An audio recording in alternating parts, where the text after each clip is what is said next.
முப்பக்கமும் கடலால் சூழ்ந்திருக்கும் எங்கள் இந்திய ஒன்றியம். பார் எங்கிலும் பசுமையாய் பயிர்கள் விளைந்திருக்கும் எங்கள் இந்திய ஒன்றியம்.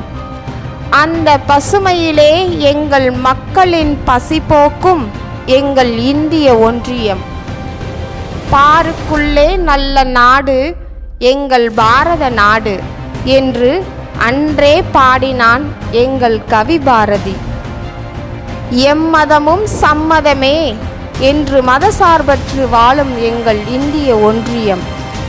அப்படிப்பட்ட இந்திய ஒன்றியத்தையே திரும்பி பார்க்க வைத்த ஒரு குரல்.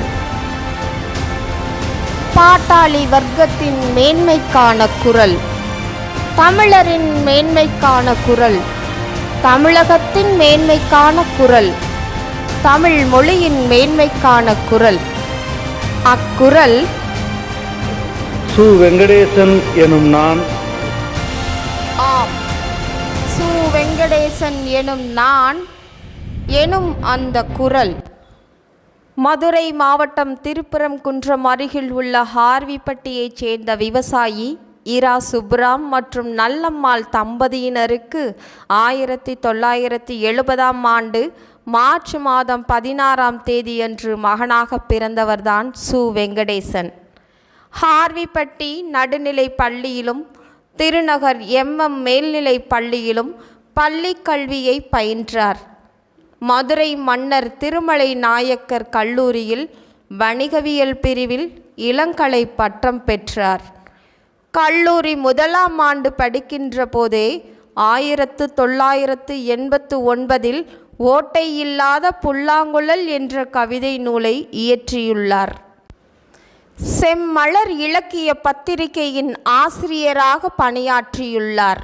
இவர் எழுதிய முதல் நூலான காவல் கோட்டம் என்ற வரலாற்று புதின நூலுக்காக 2011ஆம் ஆண்டு சாகித்ய அகாதமி விருது வழங்கப்பட்டது. 1998இல் PR கமலா என்பவரை காதலித்து சாதி மறுப்பு திருமணம் செய்து ரஜினிகாந்த், கமல்ஹாசன், அஜித் குமார், விஜய் போன்ற எண்ணற்ற திரை நட்சத்திரங்களை ரசித்து வந்த கல்லூரி மாணவ மாணவியர்களின் மனதில் கல்விக்கடன் வழங்கியதன் மூலம் கனவு நாயகனாக வலம் வந்தார்.